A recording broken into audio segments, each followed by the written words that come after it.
Hello everyone, आज हम इस वीडियो में करने वाले हैं इम्पॉर्टेंट क्वेश्चंस चैप्टर नंबर 5 के क्लास 10th। आज मैं आपको एनसीईआरटी बुक के इम्पॉर्टेंट क्वेश्चन बताने वाली हूँ जो आपको एग्जाम्स में आ सकते हैं। अगर आप ये इम्पॉर्टेंट क्वेश्चंस कर लेंगे बच्चे तो आपके 80% मार्क्स तो श्योर हैं।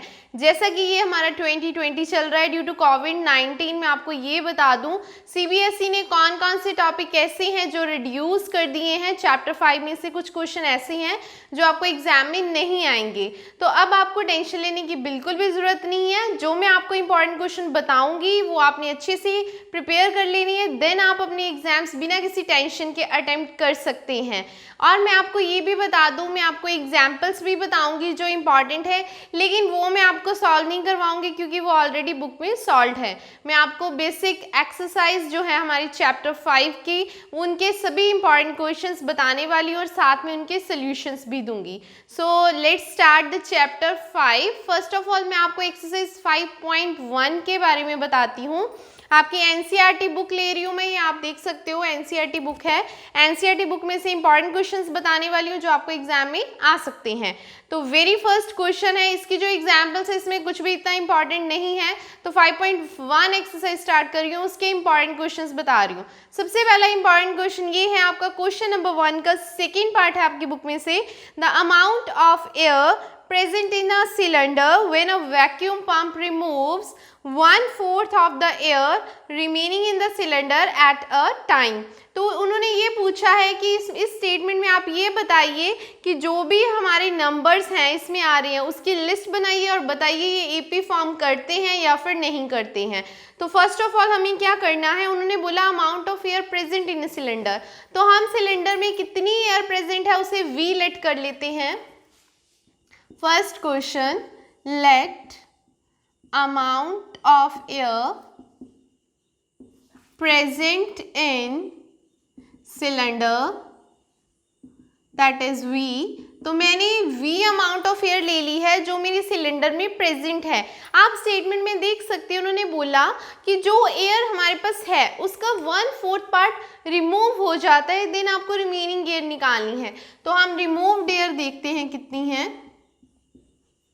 वैक्यूम पंप की हेल्प से एयर रिमूव होती है, इसका 4th पार्ट, उन्होंने बोला 1/4, ठीक है जी। तो इसका 4th part that means V/4 जो है वो रिमूव्ड एयर हो चुकी है।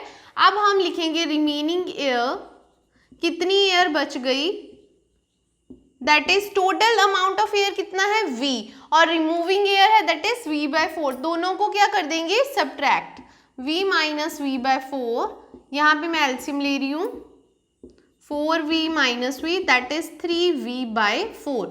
तो हमारे पास जो है यहाँ पे रिमेनिंग ईयर आ चुकी है 3V/4। ये तो था फर्स्ट स्टेप। सेकेंड स्टेप में फिर से अब हमारे पास एयर कितनी है, ये वाली रिमेनिंग एयर, इसका 1/4 पार्ट फिर से रिमूव हो जाएगा जब अगेन वैक्यूम पंप को यूज करेंगे। तो कितनी एयर बचती है सेकेंड स्टेप में देखते हैं। अब हमारी सेकेंड केस में, ये फर्स्ट केस था, सेकेंड केस है इसका रिमूविंग एयर। अब कितनी रिमूव होगी एयर, जो रिमेनिंग एयर है उसका 1/4 पार्ट। तो मैं इसको मल्टीप्लाई कर दूंगी तो क्या हो जाएगा 3V/4 4 द 16। अब आप देखोगे ये तो रिमूविंग एयर है। अब सेकेंड केस में एयर कितनी बच रही है वो उसको किस में से माइनस करेंगे, जो रिमेनिंग एयर है उसमें से रिमूविंग एयर को हम सब्ट्रैक्ट कर देंगे, तो हमारे पास रिमेनिंग एयर आ जाएगी सेकेंड केस में। तो हमारे पास ऑलरेडी एयर की कितना वॉल्यूम था 3V/4 था, उसमें से हमने ये हमारा जो है 3V यहाँ पे 4 सॉरी बच्चे यहाँ पे क्या आ गया 16 आ गया ना, 3V/16, इसे इसमें से माइनस कर देंगे। तो यहाँ पे हम एलसीएम ले लेंगे 16, तो यहाँ पे सॉल्व करेंगे 4 3 12V माइनस यहाँ पे कितना आ जाएगा 3V दैट इज 9V/16। तो हमारे पास आंसर आ चुका है 9V/16। सेकेंड केस में ये हमारी रिमेनिंग एयर है, तो हम यहाँ पे एक एपी सीरीज बना लेंगे। एपी क्या बनेगी हमारी V 3V/4, सेकेंड केस में 9V/16 ऐसे ही सोन अप टू केसेस चलते रहेंगे। अब आप देख सकते हो कि ये एपी है या नहीं है। कैसे पता चलता है ये अरिथमेटिक प्रोग्रेशन है या नहीं है? उसमें क्या होता है, आपका कॉमन डिफरेंस सेम होना चाहिए। दैट मीन्स सेकेंड टर्म में से फर्स्ट टर्म को माइनस करोगे उसका आंसर, थर्ड टर्म में से सेकेंड टर्म को माइनस करोगे उसका आंसर, वो सेम होना चाहिए। लेकिन यहाँ पे स्टेटमेंट में देख के पता चल रहा है अगर मैं इन दोनों को माइनस करूंगी तो आंसर आएगा v/4, लेकिन इसको माइनस करेंगे तो उतना आंसर नहीं आएगा। So therefore it does not form an AP, ये एपी नहीं बना रहा बिकॉज इनका कॉमन डिफरेंस सेम नहीं है। तो रीजन क्या लिखेंगे यहाँ पे, it does not form an AP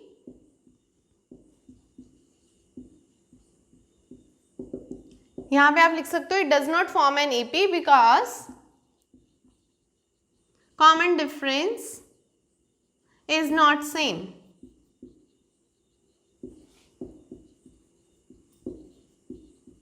common difference same नहीं है, इसीलिए ये एपी नहीं बना रहा है। तो ये तो था क्वेश्चन आपका, आपकी एक्सरसाइज 5.1 में से फर्स्ट क्वेश्चन का सेकंड पार्ट में। आपको याद रहे इंपॉर्टेंट क्वेश्चंस करवा रही हूँ, जो क्वेश्चन स्किप करवाऊंगी वो इतने इंपॉर्टेंट नहीं है, ये आपके सिर्फ और सिर्फ एग्जाम्स की प्रिपरेशन के लिए हैं important questions. Now let's do second question. First question हमारा हो चुका है, सेकंड क्वेश्चन मैं आपको बता रही हूँ क्वेश्चन नंबर सेकंड का फिफ्थ पार्ट आपकी एनसीईआरटी बुक में से। इसे जस्ट मैं इरेज कर रही हूं। क्वेश्चन नंबर सेकंड है आपकी एक्सरसाइज 5.1 हम सॉल्व कर रहे हैं।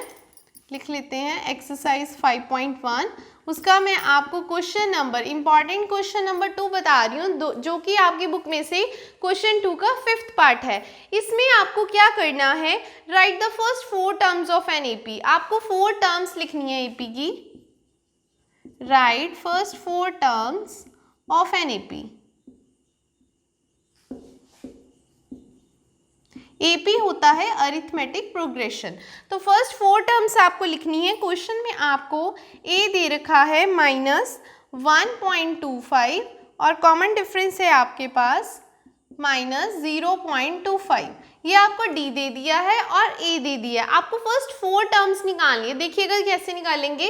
वेरी फर्स्ट टर्म तो यही होती है जो आपके पास A है, तो फर्स्ट टर्म क्या आ गई -1.25। लेकिन सेकेंड टर्म देखेंगे, सेकेंड टर्म में आपको क्या करना है, फर्स्ट टर्म तो एज इट इज आ गई, सेकेंड टर्म में आपको D ऐड कर देना है। थर्ड टर्म के लिए सेकेंड टर्म के आंसर में D ऐड करना है। फोर्थ टर्म के लिए थर्ड के आंसर में D ऐड करना है। दैट मीन्स आपको D ऐड करते जाना है। सो ध्यान से देखिएगा, इसमें मैं A प्लस D कर दूंगी। -1.25 -0.25 ऐड कर देंगे यहाँ पे 25 ये कितना हो गया हमारे पास 50 बन गया, और यहाँ पे आ गया 1.50 माइनस माइनस ऐड हो गई -1.50, इसकी सेकेंड टर्म हो गई है। अभी हम इसकी थर्ड टर्म फाइंड आउट करेंगे, दैट इज A3 में क्या करना पड़ेगा आपको, सेकेंड टर्म में आप D ऐड कर सकते हो। जो सेकेंड टर्म है उसमें आप D ऐड कर लेंगे। सेकेंड टर्म है -1.50, उसमें आपको D ऐड करना है। D ऑलरेडी नेगेटिव में है तो इसलिए मैं यहाँ पे माइनस का साइन लिख रही हूँ। वैसे तो हमें एडिशन करनी है लेकिन नेगेटिव का साइन है, इसकी वजह से हम नेगेटिव लिख रहे हैं। नेगेटिव नेगेटिव प्लस हो जाएगा तो ये बन गया 1.75 नेगेटिव का। Now the last fourth term. Fourth term निकालने के लिए हम क्या करेंगे, थर्ड टर्म में ऐड कर देंगे D को। तो थर्ड टर्म हमारी आ चुकी है -1.75, उसमें -0.25 कर देंगे तो ये हमारा आंसर आ जाएगा 2.00 नेगेटिव का। तो अब आप देख सकते हो फर्स्ट 4 टर्म, ये आपकी फर्स्ट टर्म आ चुकी है, सेकेंड टर्म आ चुकी है, थर्ड टर्म हो गई है आपकी, और 4 टर्म्स हो गई हैं। उन्होंने 4 टर्म्स निकालने को बोला था, हमने 4 की 4 टर्म्स निकाल दी हैं। नेक्स्ट इंपॉर्टेंट क्वेश्चन है क्वेश्चन नंबर 3 का थर्ड पार्ट करवाने वाली हूँ मैं आपको एनसीईआरटी में से। इंपॉर्टेंट क्वेश्चन डिस्कस कर रही है जो आपको एग्जाम में आ सकते हैं।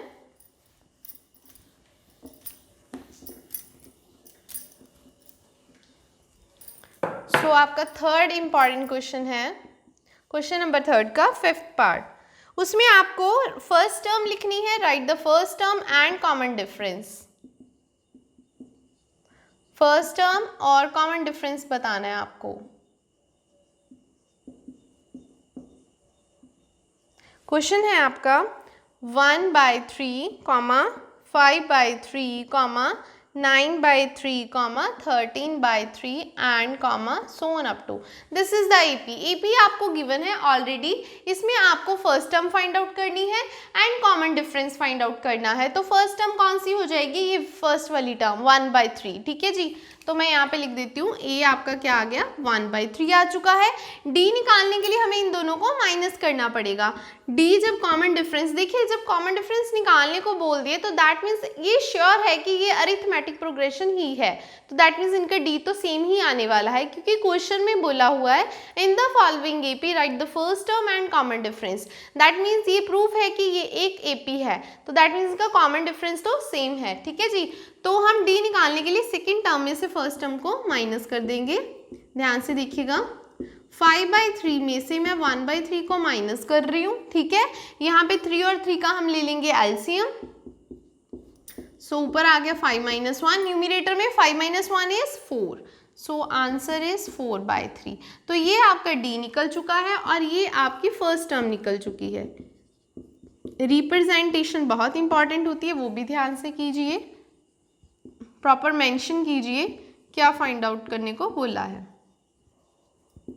ये कॉमन डिफरेंस आ गया और ये फर्स्ट टर्म आ गई, ये आपका आंसर आ गया, सॉल्व हो चुका है।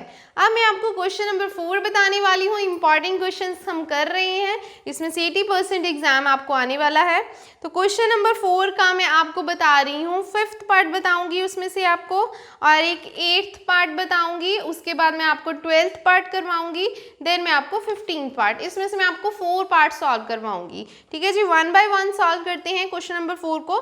पहले मैं बता दूँ इसमें करना क्या है। क्वेश्चन नंबर 4 में ये बोला हुआ है कि which of the following are APs. पहले तो आपको ये चेक करना है कि ये जो क्वेश्चंस हैं वो एपी हैं या फिर नहीं है, तो वो हम कॉमन डिफरेंस निकाल के चेक करेंगे कि ये एपी है या फिर नहीं है। उसके बाद if they form an AP, अगर ये एपी बनाते हैं तो फाइंड द कॉमन डिफरेंस, इनका कॉमन डिफरेंस निकालिए और इसकी 3 मोर टर्म्स निकालिए। जितनी टर्म्स दी हुई हैं दैट इज ठीक है, सफिशिएंट है, लेकिन उसके बाद उसकी 3 टर्म्स और निकालनी है आपको, अगर वो एपी बनाते हैं तो अभी क्वेश्चन डिस्कस करते हैं। क्वेश्चन नंबर 4 बता रही हूँ मैं आपको, इंपॉर्टेंट क्वेश्चन। मैथड को समझिएगा, मैथड क्या चल रहा है, इसमें हर क्वेश्चन डिस्कस हो जाएगा आपका। क्वेश्चन नंबर 4 के सब पार्ट्स होंगे वो मैं आपको बताऊंगी। पहले हम स्टेटमेंट लिख लेते हैं, which of the following are APs. कौन सी फॉलोइंग जो सीरीज हैं वो एपीज हैं। If they form an AP,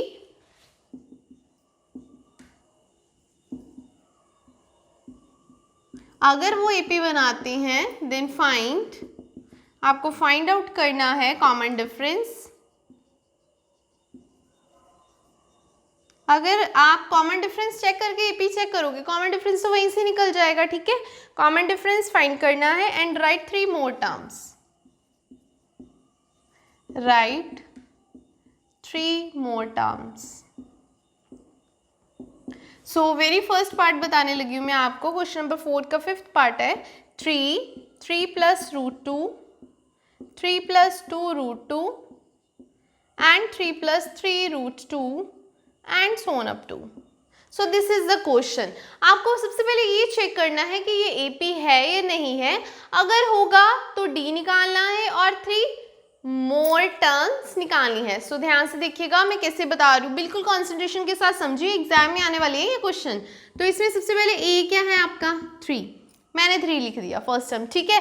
अभी चेक करना है, अब मैं डी को कैसे चेक करूंगी, सेकंड टर्म में से फर्स्ट टर्म माइनस करके और थर्ड टर्म में से सेकंड टर्म माइनस करके। अगर तो सेम आ गए तो then it forms an AP. तो ध्यान से देखिएगा, सेकंड टर्म लिखी मैंने, उसमें से माइनस कर रही हूँ फर्स्ट टर्म और इक्वल रख ले हैं यहाँ पे, मैं थर्ड टर्म लिख रही हूँ और थर्ड टर्म में से माइनस करूंगी मैं सेकेंड टर्म। चेक कर रहे हैं ना कि एपी बन रहा है या नहीं बन रहा है। जब इसे आप ओपन कर दोगे 3 और 3 कट हो जाएगा, यहाँ पे ध्यान से साइन चेंज किए मैंने, ब्रैकेट के साथ साइन चेंज होते हैं, ब्रैकेट के बाहर नेगेटिव साइन था, अब ब्रैकेट ओपन करेंगे तो साइन तो चेंज होंगे ना, तो इसलिए मैंने यहाँ पे -3 और -√2 लिखा है, और 3 और 3 क्या हो गया हमारा, कैंसिल हो गया। यहाँ पे आप देख सकते हो ओनली √2 आ गया है, और यहाँ पे आप देख सकते हो 2√2 -√2 आ गया। अब कुछ बच्चे ऐसे होते हैं जिन्हें 2√2 में से √2 माइनस नहीं करना आता। अब टेंशन लेने की कोई बात नहीं है, मैं आपको हर चीज़ बताऊंगी पॉइंट टू पॉइंट। 2√2 में से जब आपको √2 माइनस करना होता है, जिसके आगे कुछ नहीं लिखा होता, आप 1 लिख लीजिए। 2√2 में से √2 माइनस करना है, उस √2 के आगे कुछ नहीं है तो आप 1 लिख सकते हैं। जब इसे आप सब्ट्रैक्ट करोगे तो √2 को एक बार लिख लीजिए, क्योंकि जब भी हम कोई भी फैक्टर्स ऐड और सब्ट्रैक्ट करते हैं, सेम वैल्यूज हम क्या लेते हैं, कॉमन। तो इसका मतलब ये है कि ये √2 इसमें से क्या हो गया, कॉमन हो गया, और 2 - 1 आंसर कितना आ गया, 1।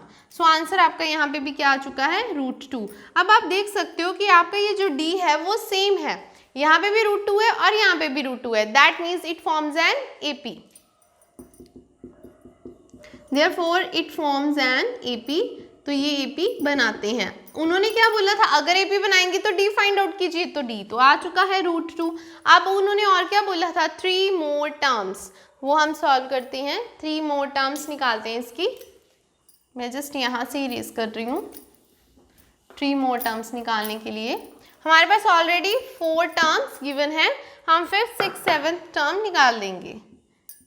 आप इसके साथ ही जो मैंने लिखा था ना उसके बाद ही करोगे, आप इरेज नहीं करोगे, ठीक है। ए 5th जो है, 5th टर्म निकालने के लिए हम 4th टर्म में D को ऐड कर देंगे। As we know that 4th term है 3 + 3 √2, और D हमारा आ चुका है √2, तो क्या हो जाएगा, √2, 3 √2 में √2 को ऐड करना है। अब ऐड करना है तो ऐड के लिए भी तो मैंने बोला था क्या होता है कि √2 क्या लेना है, हमने कॉमन ले लेना है। 3 में 1 ऐड करोगे आप, क्या हो जाएगा, 4। तो आंसर क्या आ गया, 3 + 4 √2।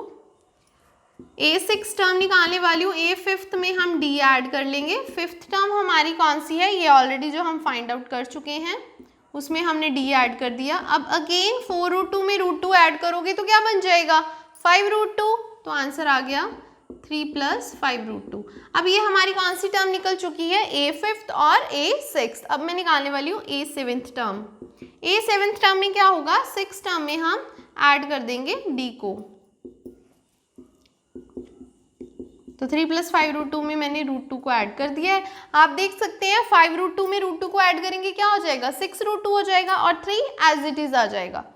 सो 3 + 6 √2। तो ये तो थी आपकी 3 मोर टर्म्स जो हमें उन्होंने निकालने को क्वेश्चन में बोला है कि 3 मोर टर्म्स निकालिए, उसका आंसर हमारा आ चुका है। हमने सबसे पहले क्या किया, चेक किया कि ये AP है या नहीं है।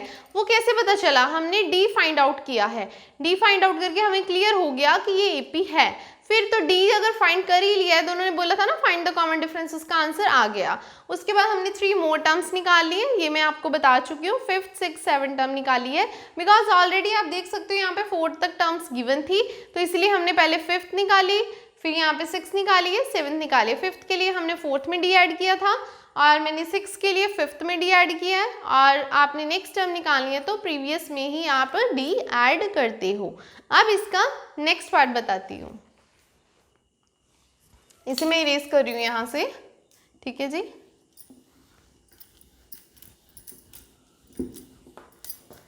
क्वेश्चन नंबर 4 का ये और इम्पॉर्टेंट पार्ट है, वो हम करने वाले हैं। यहाँ पे मैं आपको 8 पार्ट बताने लगी हूँ, ध्यान से देखिएगा।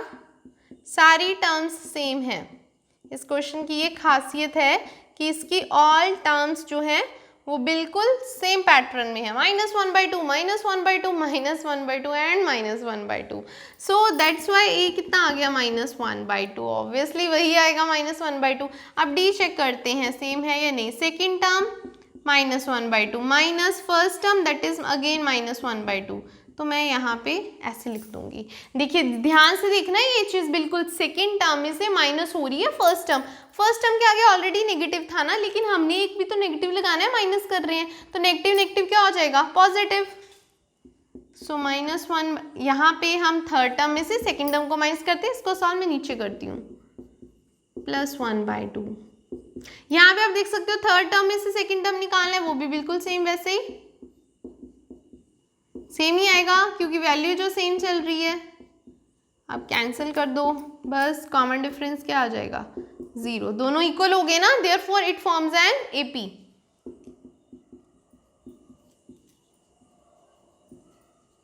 ये तो एपी बनाते हैं, ये हमें क्लियर हो गया। उसके बाद क्या होता है, डी निकालिए, तो डी कितना आ गया हमारे पास, 0, डी आ चुका है, 0 आ चुका है। अभी हमें नेक्स्ट कौन सी टर्म निकालनी है, नेक्स्ट 3 टर्म्स निकालनी है। ऑब्वियसली उनका आंसर भी -1/2 -1/2 -1/2 ही आने वाला है, लेकिन सॉल्व करके दिखाना पड़ेगा, रिप्रेजेंटेशन इज मेन, क्योंकि उसी के मार्क्स मिलते हैं। तो इसे सॉल्व करते हैं, नेक्स्ट 3 टर्म्स निकाल देते हैं इसकी।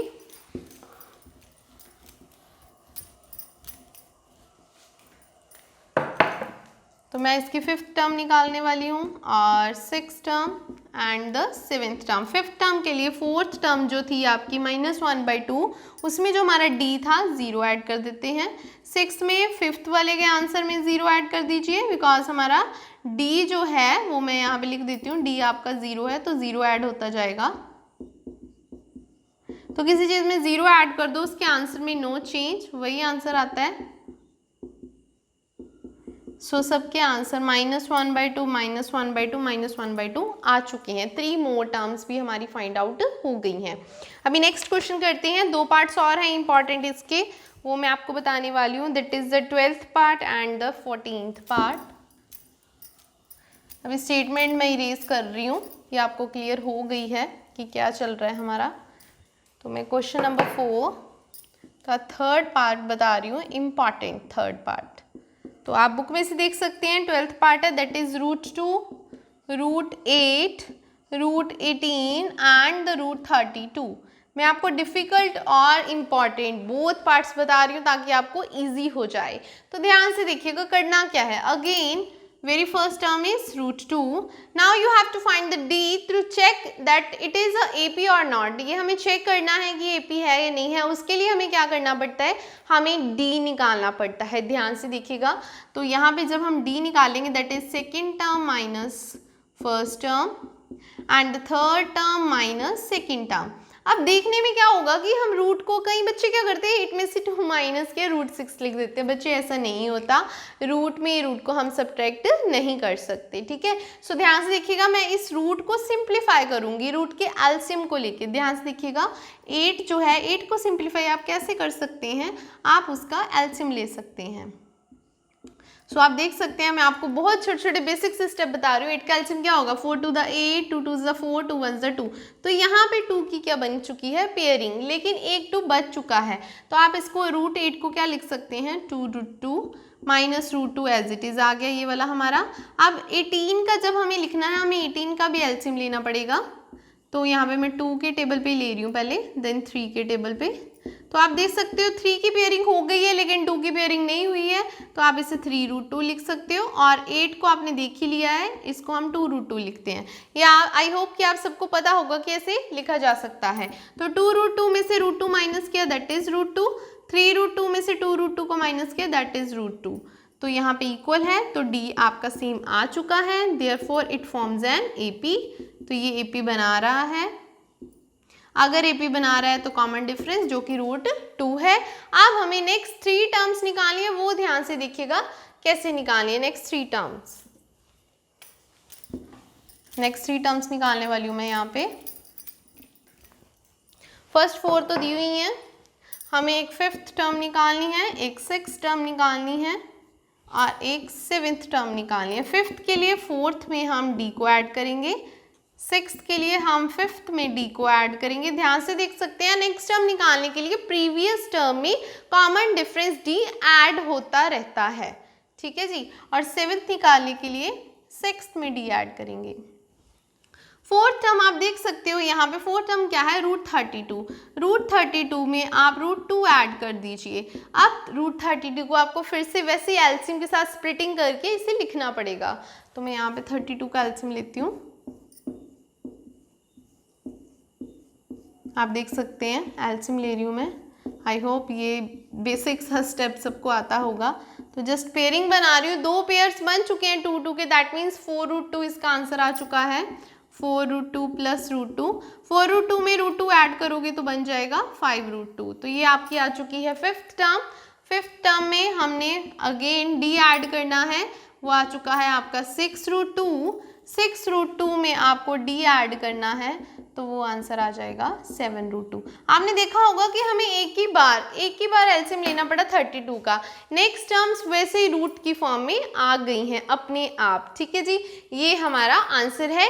अगर इसको रूट की फॉर्म से बाहर निकालना है तो उसे भी सॉल्व कर सकते हैं। मैं जस्ट एग्जाम्पल बता देती हूँ। 5√2 को और क्या लिखा जा सकता है, अगर 5 को भी रूट के अंदर लेके जाना हो तो इसका डबल कर देते हैं। 5 5 द 25, तो ये बन जाएगा 25 इंटू 2, ये वाला 2, तो दैट इज √50। आप ऐसे भी कन्वर्ट कर सकते हो, ज़रूरी नहीं है करना, मैं जस्ट आपको बता रही हूँ। अगर आपको करना हो तो आप कर सकते हैं। अब मैं आपको इसका एक और लास्ट पार्ट इंपॉर्टेंट बताने वाली हूँ, ध्यान से देखिएगा। 5.1 एक्सरसाइज का लास्ट इंपॉर्टेंट क्वेश्चन नंबर 4 का मैं 4th पार्ट बता रही हूँ इंपॉर्टेंट, लेकिन आपकी बुक में से ये है आपका 15th पार्ट है। That is the 1 square, 3 square and the 5 square and the 7 square, so on up to. अब इसमें भी सेम वैसे ही करना है। ए क्या आ जाएगा, या तो ये है कि इसके स्क्वायर पहले सॉल्व कर ले हम, लाइक दिस। 5 square is 25, 49। अब इसकी जो वेरी फर्स्ट टर्म है दैट इज 1। अब हमें d निकालना है, that is 9 - 1 and 25 - 9, that is 8 here and that is 16 here. लेकिन ये सेम नहीं आया है तो इसका आंसर क्या लिख देंगे, does not form an AP। और अगर AP ही नहीं बना रहा तो हम इसका कॉमन डिफरेंस तो फाइंड आउट ही नहीं करेंगे, और फाइंड आउट नहीं करेंगे तो नेक्स्ट 3 टर्म्स भी हमारी नहीं निकलेंगी। ये तो थे इंपॉर्टेंट क्वेश्चन 5.1 के। 5.1 के मैंने सारे इंपॉर्टेंट क्वेश्चन बता दिए हैं बच्चे। इसमें से कोई भी टॉपिक कट नहीं हुआ है ड्यू टू कोविड, ठीक है। 2020 में ये हमारा 2021 का जो सेशन चल रहा है, तो इसमें 5.1 एक्सरसाइज सारी आपके सिलेबस में प्रेजेंट है। इसके बाद हम नेक्स्ट करेंगे 5.2 एक्सरसाइज। ये हमारी 5.1 के इंपॉर्टेंट क्वेश्चन हो चुके हैं। अब हम करेंगे 5.2 एक्सरसाइज। हाँ जी बच्चे, अब हम करते हैं एक्सरसाइज 5.2 के इंपॉर्टेंट क्वेश्चंस। सबसे पहले इसकी कुछ एग्जांपल्स इंपॉर्टेंट है, मैं आपको बता देती हूँ। You can mark in your notebook. आप नोटबुक पे कुछ एग्जाम्पल नंबर भी लिख सकते हैं और अपनी बुक में मार्क भी कर सकते हैं। Please note down it. Page number 103, example number 6। मैं 5.2 एक्सरसाइज की बात कर रही हूँ, उसके पहले जो एग्जाम्पल्स दे रखी हैं, एक 6th example, 7th, 8th example and the example number 10। ये 4 एग्जाम्पल्स जो है वो बहुत ही इंपॉर्टेंट है for the point of view of examination. तो नेक्स्ट जो एक्सरसाइज के इंपॉर्टेंट क्वेश्चन है वो हम 1 by 1 यहाँ पे डिस्कस और सॉल्व करते हैं। तो सबसे पहले मैं आपको बता दूँ 5.2 में हमारा जो क्वेश्चन है उसमें 5 पार्ट्स दे रखे हैं, यहाँ पे आप देख सकते हैं। तो इसमें से जो क्वेश्चन इंपॉर्टेंट है वही आपको बताऊँगी। सबसे पहले मैं आपको बताती हूँ फर्स्ट क्वेश्चन का सेकेंड पार्ट।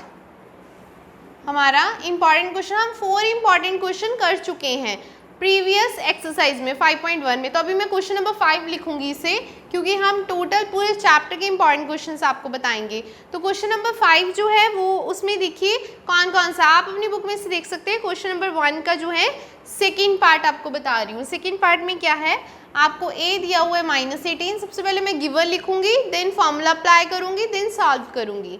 रिप्रेजेंटेशन देखिए, d आपको फाइंड आउट करना है, n आपको 10 दिया हुआ है और an जो है वो 0 दिया हुआ है। एक बात और इम्पॉर्टेंट बता दूं कि इस एक्सरसाइज में एक ही फॉर्मूला यूज़ होगा, दैट इज़ nth टर्म का फॉर्मूला।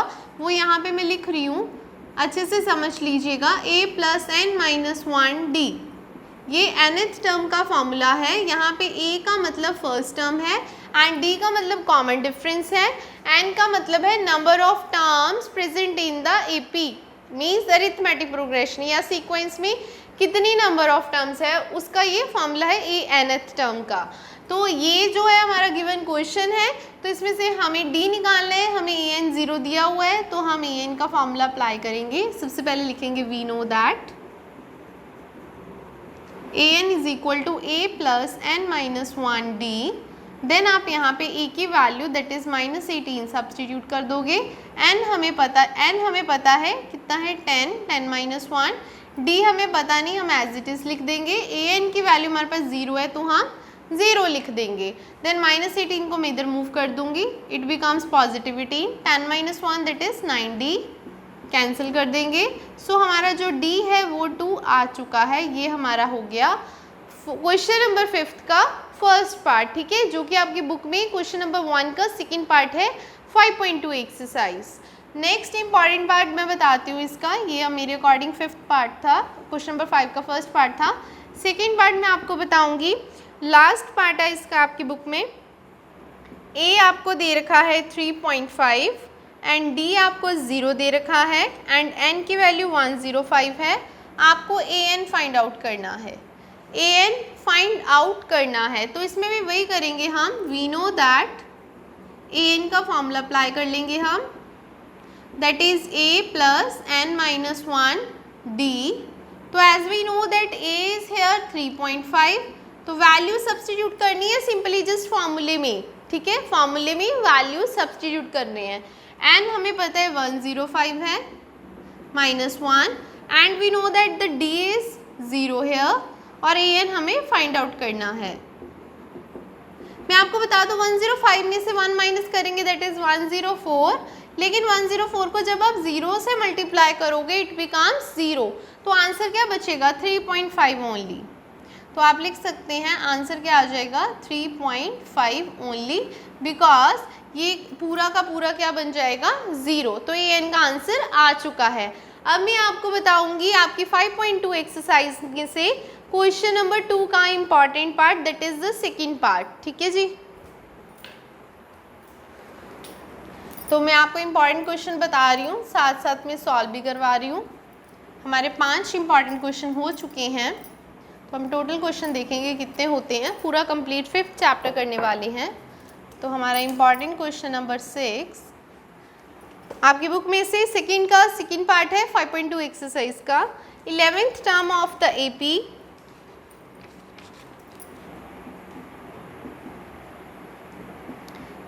टर्म ऑफ AP आपको दे रखा है -3 -1/2 and 2 dot dot dot S. उन्होंने बोला कि इसकी 11th टर्म क्या होगी, कहने का मतलब तो यही है ना। तो हम लिख लेंगे A कितना है हमारे पास -3 और D हम निकाल लेंगे, वो हमें पता है सेकंड टर्म में से फर्स्ट टर्म को माइनस करना होता है।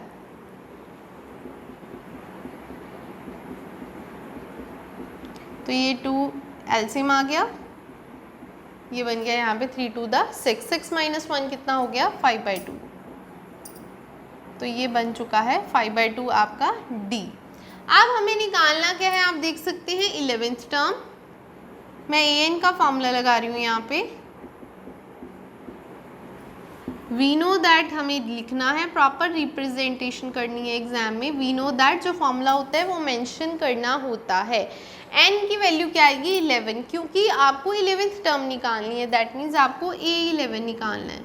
तो A कितना है हमारे पास -3, N कितना आ गया 11 और D क्या है हमारे पास 5/2, 10 × 5/2। तो जो कैंसिल होता है कैंसिल कर दीजिए। सो 5 5 क्या हो गया यहाँ पे 25 और -3, तो कितना आंसर आ जाएगा 22। तो 22 क्या आ गया हमारा फाइनल आंसर। उन्होंने बोला था 11th टर्म निकालिए, हमने 11th टर्म निकाल दी है। तो ये हमारा हो गया important question number 6। Now we will do the question number 7 important. मैं जस्ट इसे इरेज कर रही हूँ। हम 5.2 एक्सरसाइज कर रहे हैं, फॉर्मूला लिखा हुआ है यहाँ पे। क्वेश्चन नंबर 7 जो कि इम्पॉर्टेंट है। तो आपकी बुक में से बता दूं क्वेश्चन नंबर 3 के इम्पॉर्टेंट पार्ट बताने वाली हूँ, that is the second part and the 4th part. तो ध्यान से देखिएगा। उन्होंने बोला in the following term find the missing terms. Missing terms निकालनी है। तो फर्स्ट है ये जो बॉक्स से बने हुए मीन्स मिसिंग टर्म्स है, ये आपको फाइंड आउट करनी है। तो ध्यान से समझिएगा क्वेश्चन को। फर्स्ट टर्म भी नहीं दी हुई है, सेकंड टर्म गिवन है 13 और थर्ड टर्म हमें फाइंड आउट करनी है, ठीक है जी। और फोर्थ टर्म जो है वो आपके पास 3 गिवन है। तो जो गिवन टर्म्स है उसी की हेल्प से मिसिंग टर्म निकालेंगे। ध्यान से समझना, यहाँ पे A2 और A4 दोनों गिवन है। हम A2 का फॉर्मूला लगा देंगे, यही वाला। अगर यहाँ पे A2 के लिए फॉर्मूला लगाना हो A + n की जगह क्या लिखेंगे 2 - 1, दैट इज क्या आ जाएगा 1। तो बन जाएगा a प्लस डी। और यहाँ पे बात करें तो यहाँ पे क्या है, हमें फोर्थ टर्म निकालनी है। फोर्थ टर्म निकालने के लिए इनको 4 पुट करें तो 4 माइनस 1 कितना आ जाएगा 3, that is a plus 3d। तो कहने का मतलब है कोई भी टर्म निकालनी हो उसमें से एक सब्ट्रैक्ट करके साथ में d लिख सकते हैं, डायरेक्ट फॉर्मूला। ठीक है, a2 को क्या लिख सकते हैं a प्लस डी। कहाँ से बना है मैंने बता दिया, वहाँ से। This is the equation number 1। अब यहाँ पे इसका कर रही हूँ a4 के लिए क्या लिखेंगे a plus 3d is equals to 3। This is the equation number 2। ये कैसे बना है, a प्लस 3d कैसे आया है, 4 माइनस 1 दैट इज 3। तो ये मैंने आपको बता दिया। हमारे पास 2 इक्वेशन आ चुकी हैं, दोनों इक्वेशन को साइमल्टेनियसली सॉल्व करते हैं। Solve equation number 1 and 2। हम क्या करेंगे सॉल्व करने के लिए, इनको सब्ट्रैक्ट कर देंगे। a प्लस डी क्या है हमारा 13, उसमें से मैं a plus 3d is equals to 3 इसको सब्ट्रैक्ट करने वाली हूँ। तो मैंने सबके साइन चेंज कर दिए हैं। a मेरा कैंसिल हो चुका है, 3d में से d माइनस करेंगे माइनस 2d, और 13 में से 3 माइनस करोगे तो 10 आ जाएगा। तो हमारा आ गया minus 2d is equals to 10। तो ये कैंसिल हो चुका है, तो d की वैल्यू -5 आ चुकी है। जो d की वैल्यू -5 आ गई है उसी इक्वेशन नंबर 1 में चाहे इक्वेशन नंबर 2 में जिसमें मर्जी सब्स्टिट्यूट कर लीजिए, उसकी हेल्प से a फाइंड आउट हो जाएगा। तो d इक्वल टू -5 जो है वो मैं पुट कर रही हूँ in equation number 1। d is equals to -5, ये वाला d -5 जो है वो इक्वेशन नंबर 1 में पुट कर रही हूँ। इक्वेशन नंबर 1 है a plus D is equals to 13। तो मैं यहाँ पे d को लिख रही हूँ -5 इज इक्वल्स टू 13, ये इधर चला जाएगा। 13 प्लस 5 18 हो जाएगा। तो 13 में 5 प्लस कर दिया 18, तो a आपका आ चुका है 18। आपको क्या निकालना था, एक a निकालना था, वो आपके पास आंसर आ चुका है 18। एक आपको a3 फाइंड आउट करना था, वो उसके लिए क्या करेंगे, फिर से यही वाला फॉर्मूला 3 माइनस 1 क्या हो जाएगा 2d, a प्लस 2d, और d कितना है हमारा -5, और -5 को 2 से क्या कर देंगे यहाँ पे मल्टीप्लाई कर देंगे, दैट इज 18 माइनस 10। तो कितना आंसर आ जाएगा 8। तो दैट मीन्स जो मिसिंग टर्म है वो कितनी आ चुकी है, हमारी फर्स्ट टर्म आ चुकी है 18 और थर्ड टर्म आ चुकी है 8। आप अपने आंसर को वेरीफाई भी कर सकते हो कि ये आंसर ठीक आया है या नहीं आया है। कैसे, आप देखो 80 सेकेंड टर्म में से फर्स्ट टर्म माइनस करते हैं, 13 माइनस 18 की करेंगे तो कितना आएगा -5, 8 माइनस 13 करोगे तो कितना आएगा -5, 3 में से 8 को माइनस करोगे तो आएगा -5, मीन्स कॉमन डिफरेंस सेम है। तो इस मेथड से हम अपने क्वेश्चन को चेक भी कर सकते हैं। तो ये हमारा क्वेश्चन कंप्लीट हो चुका है। अब मैं आपको इसका सेकेंड पार्ट बताती हूँ।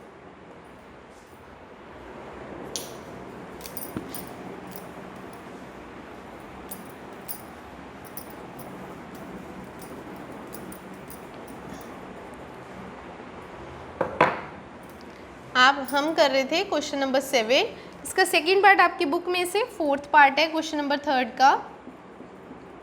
बिल्कुल वैसे ही करना है, ये भी मिसिंग टर्म्स फाइंड आउट करनी है। 3 कॉन्टिन्यूस मिसिंग टर्म्स हैं, सॉरी 4 हैं, और उसके बाद एक 6 दिया हुआ है। तो इसमें आप देख सकते हैं वेरी फर्स्ट टर्म आपके पास गिवन है और last term that is 1 2 3 4 5 6 term आपके पास 6 है। तो हमें पता है 6 का फॉर्मूला क्या होता है, a प्लस 5d। जैसा कि मैंने यहाँ पे आपको बताया था कि यहाँ पे 6 माइनस 1 कर दोगे क्या आ जाएगा 5d। अब इस इक्वेशन में हम a की वैल्यू को पुट कर सकते हैं।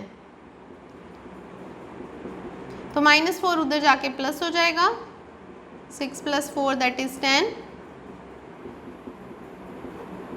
तो यहाँ पे d की वैल्यू कितनी आ गई हमारे पास 2। d हमारे पास 2 आ चुका है और a हमारे पास ऑलरेडी है। अब हम टर्म्स निकालते जाएंगे। हमें निकालनी है second term, third term, fourth term and fifth term. ये हमें 4 टर्म्स निकालनी है। सेकेंड टर्म का फॉर्मूला क्या बन जाएगा, a प्लस डी। हमारे पास a है -4 और d है 2, तो आंसर कितना आ जाएगा, दैट इज़ -2। ठीक है जी।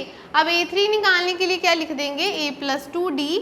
ये फॉर्मूला मैंने आपको बता दिया है कैसे बनता है। 3 माइनस 1 क्या हो गया 2, 3 क्यों, क्योंकि थर्ड टर्म निकाल रही हैं। तो a कितना है -4 और d हमारे पास 2 है। तो ये तो सेम बन गया, तो मतलब यहाँ पे क्या आ जाएगा 0। A4 निकालना है, मतलब A + 3D, A है -4 + 3 और D है हमारे पास, आप देख सकते हैं कॉमन डिफरेंस है 2, दैट इज़ -4 + 6, तो आंसर आ गया 2। तो हमने टर्म भी निकाल ली है, मिसिंग टर्म्स, और एक हमारी टर्म बच गई है 5th term, that is A + 4D। A कितना आ गया -4 + 4, D आपके पास 2 है, तो ये आंसर आ गया है हमारे पास 4 आंसर। 8 - 4 दैट इज़ 4, क्योंकि पॉजिटिव टर्म 8 की है तो 4 आंसर आ जाएगा। अब हमारे पास टर्म्स जो आ चुके हैं हम यहाँ पे फिल कर देंगे, -2, 0 और 2 एंड 4। अब आप इसका कॉमन डिफरेंस लेके इसे वेरीफाई भी कर सकते हैं। क्वेश्चन कंप्लीट हो चुका है। 7 इंपॉर्टेंट क्वेश्चन बता चुकी हूँ चैप्टर 5 के। Now I am just going through the question number 8 important. आपकी बुक में से 5.2 एक्सरसाइज में से क्वेश्चन नंबर 6 बता रही हूँ। अब हमारा इंपॉर्टेंट क्वेश्चन नंबर 8 होगा।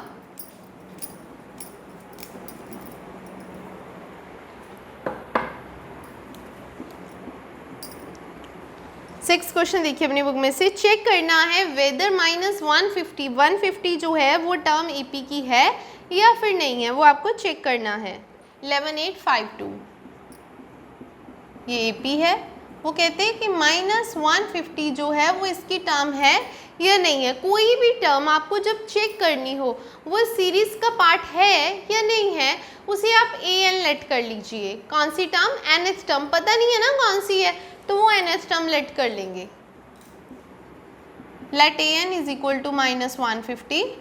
उसके बाद यहाँ पे आप फॉर्मूला लगा सकते हैं। आपको यहाँ से a तो मिल ही रहा है, a आ गया आपका 11 और d कितना आ गया 8 - 11 दैट इज़ -3। तो यहाँ पे आप a लिख सकते हो 11, n आपको नहीं पता है और d हमने लिख दिया -3। अब आप क्या करोगे, इसे इसके साथ और इसे इसके साथ मल्टीप्लाई करोगे। 11 -3 को n से करेंगे -3n, minus minus plus +3 that is -150। अब 11 और 3 कितना हो गया 14, और इसको हम इधर ले आते हैं और इसे इधर ले जाते हैं, दैट इज 14 + 150। दूसरी साइड जाके ये बन गया 3n। तो 150 में 14 ऐड कर देंगे तो ये कितना हो जाएगा 164।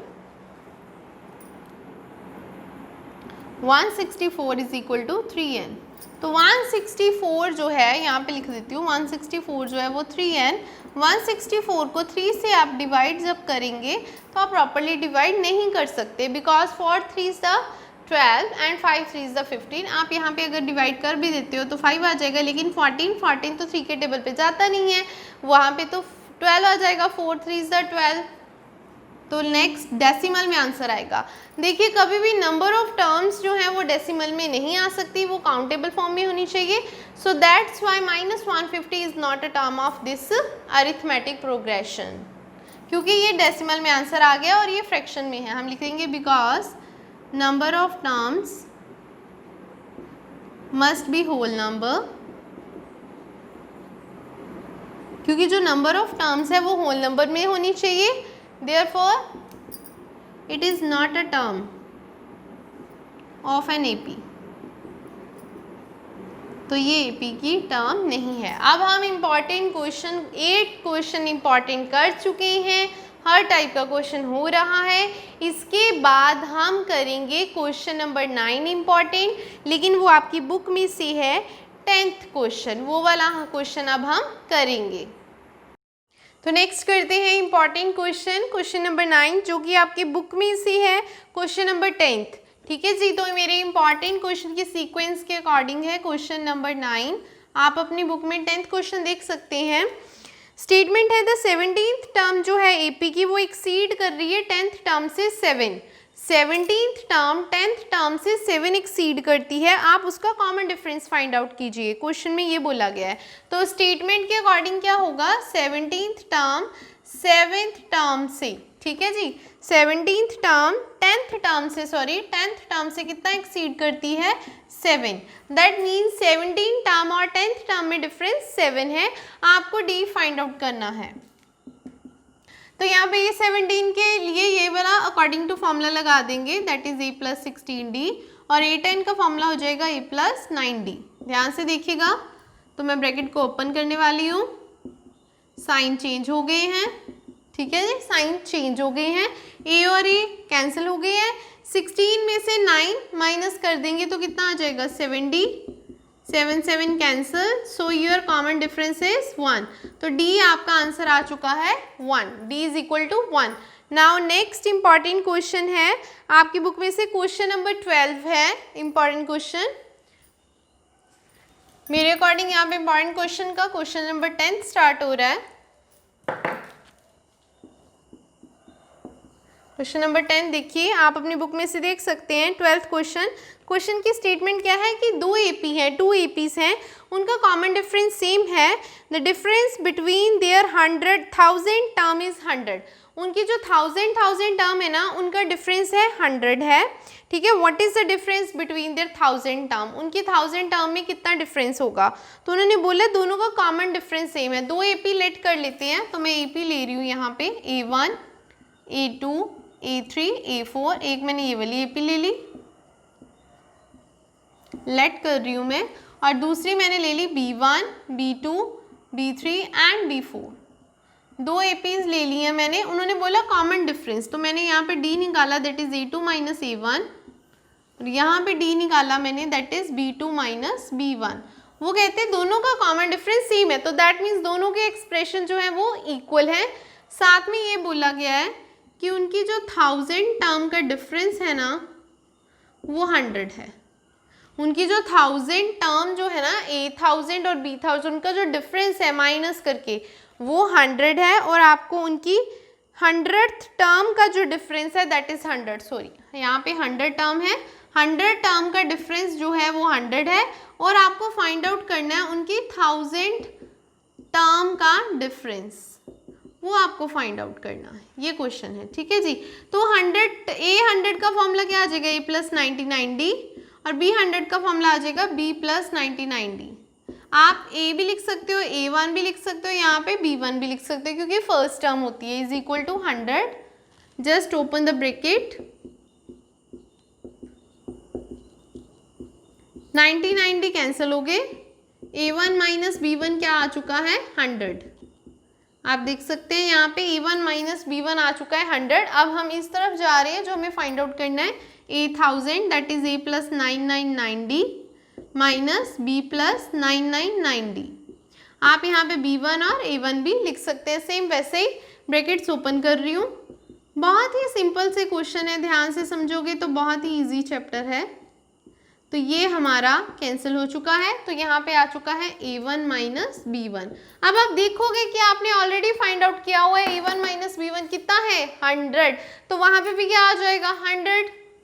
सिंपल सी बात, मतलब कि उनकी जो 1000 टर्म थी, 1000 वाली टर्म्स हैं, उसका डिफरेंस भी 100 आ चुका है। तो ये हमारे इंपॉर्टेंट 10 क्वेश्चंस हो चुके हैं। 5.2 एक्सरसाइज कर रहे हैं, एपी चैप्टर चल रहा है। Now I am just going to the important question number 11, and आपकी बुक में से जो क्वेश्चन है ये आप देख सकते हो बच्चे, 14th क्वेश्चन है, how many multiples of 4 lie between 10 and 250। 10 और 250 के बीच में 4 के कितने मल्टीपल्स लाई करते हैं। तो करते हैं ये question.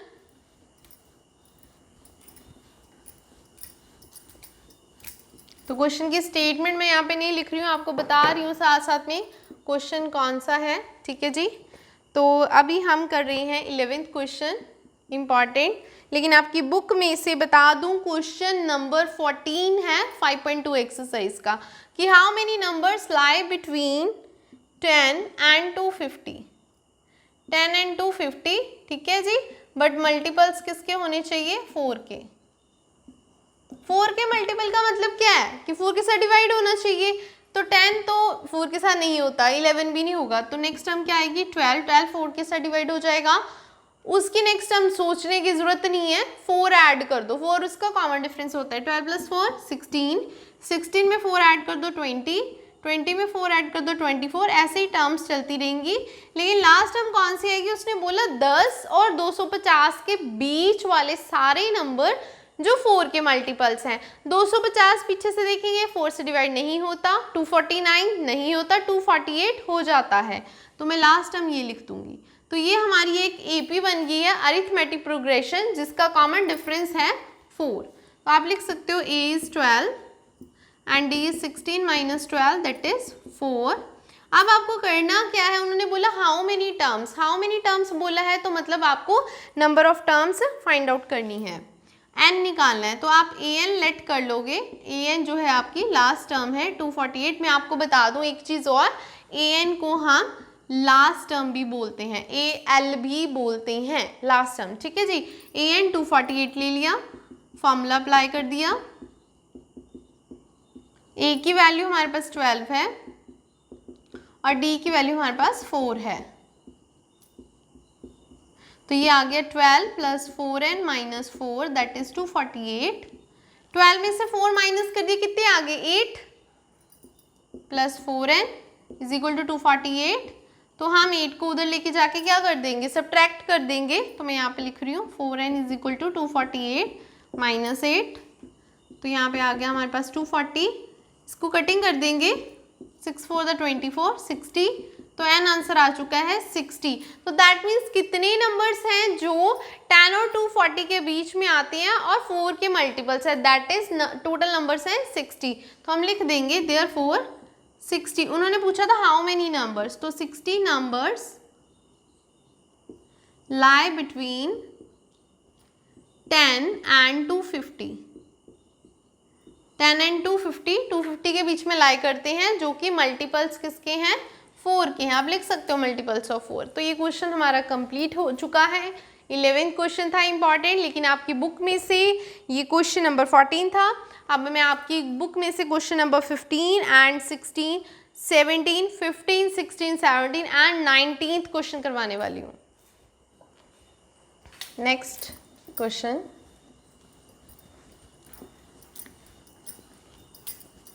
Question number 12। Important question discussion हो रही है बच्चे, साथ में उसके सॉल्यूशंस आप देख सकते हो। आपकी बुक में से ये क्वेश्चन नंबर 15 है। क्वेश्चन ये है for what value of n, कहते हैं n की कौन सी वैल्यू होगी are the nth terms of 2 APs, 2 AP दे रखी हैं और उनकी nth टर्म्स इक्वल हैं। AP कौन सी है वो मैं लिखती हूँ यहाँ पे, एंड सेकेंड वन इज 3, 10, 17। इनकी nth टर्म्स कहते हैं इक्वल है, nth टर्म्स मीन्स an। तो ये वाला फॉर्मूला अप्लाई करेंगे, फाइंड आउट करते हैं पहले। तो इसका आप देख सकते हो फर्स्ट टर्म क्या है 63, n हमें पता नहीं है। आप d यहाँ पे निकाल सकते हैं, 65 माइनस 63 दैट इज 2, तो मैंने 2 लिख दिया। मल्टीप्लाई कर देंगे 63 प्लस 2n माइनस 2, 63 में से 2 को आप माइनस कर दोगे दैट इज 61 प्लस 2n। तो ये फर्स्ट की nth टर्म निकल गई है, फर्स्ट वाले की। सेकंड वाले की निकालते हैं, इसमें a आपका 3 है और d आपका 10 माइनस 3 दैट इज 7 है। तो यहाँ पे भी an का फॉर्मूला लगाएंगे और d आपका 7 है, मल्टीप्लाई कर देंगे 3 minus 7 that is minus 4 plus 7n। तो इसकी भी nth टर्म आ चुकी है। अब क्वेश्चन में ये बोला है कि दोनों की nth टर्म जो है वो इक्वल है, तो लिखेंगे 61 plus 2n is equal to minus 4 plus 7n। तो ये इक्वल है, इसमें से आपको क्या निकालना है, n निकालना है। तो हम क्या करते हैं, n वाली टर्म से एक साइड कलेक्ट करेंगे, दूसरी तरफ 61 प्लस 4 कर देंगे और 7n में से 2n सब्ट्रैक्ट कर देंगे दैट इज 65। 7n में से 2n माइनस करेंगे, तो मैं इस तरफ करती हूँ 65, 7 में से 2 माइनस किया दैट इज 5n, कैंसिल कर दिया मैंने 13। तो n कितना आ चुका है 13। आप अपने क्वेश्चन को देख सकते हैं। क्वेश्चन में बोला था for what value of n, दोनों की nth टर्म्स इक्वल होंगी। मैंने दोनों की nth टर्म निकाल के इक्वल कर दी, n की वैल्यू आ गई हमारे पास 13। ये आंसर आ चुका है। तो हमने 12 इंपॉर्टेंट क्वेश्चंस कर लिए हैं चैप्टर नंबर 5 के। Now I am just going through the question number 13। Important question ध्यान से देखिएगा। क्वेश्चन नंबर 16 है आपकी बुक में से, 5.2 एक्सरसाइज कर रहे हैं, इसे जस्ट इरेज कर रही हूं मैं।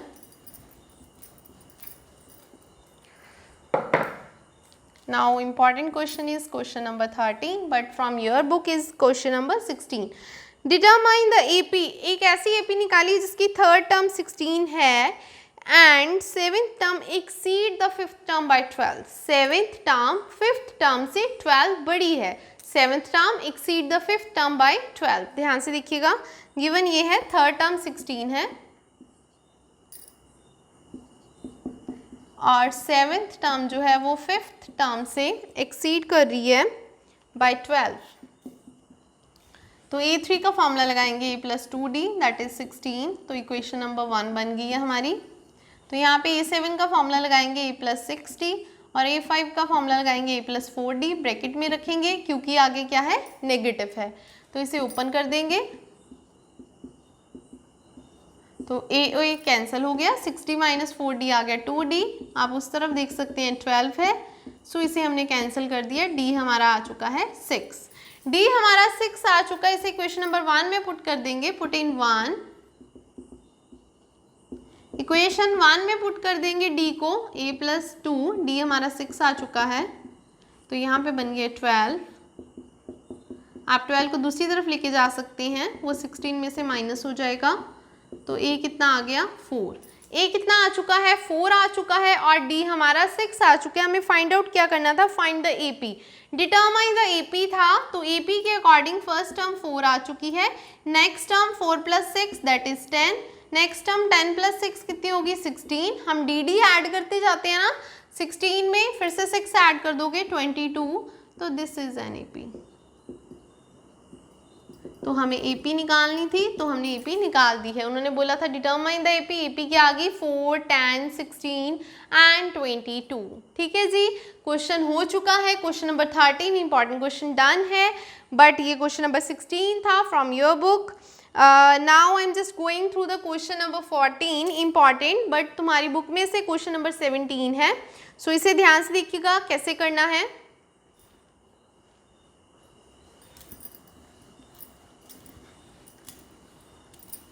बहुत ही इजी वे में आपको क्वेश्चन बता रही हूँ और रिप्रेजेंटेशन ध्यान से देखिएगा। 17th क्वेश्चन, बट ये इम्पॉर्टेंट तो सारे ही हैं लेकिन ये बहुत ही ज़्यादा इम्पॉर्टेंट है, वेरी इम्पॉर्टेंट क्वेश्चन। ध्यान से देखिएगा, find the 20th term from the last term of an AP। AP में से आपको उन्होंने बोला ना फ्रॉम द लास्ट टर्म, इस AP की लास्ट टर्म से 20th टर्म आपको फाइंड आउट करनी है। ध्यान से देखिएगा क्वेश्चन, 253 आपको क्या निकालनी है, 20th टर्म निकालनी है, लेकिन फ्रॉम लास्ट में से।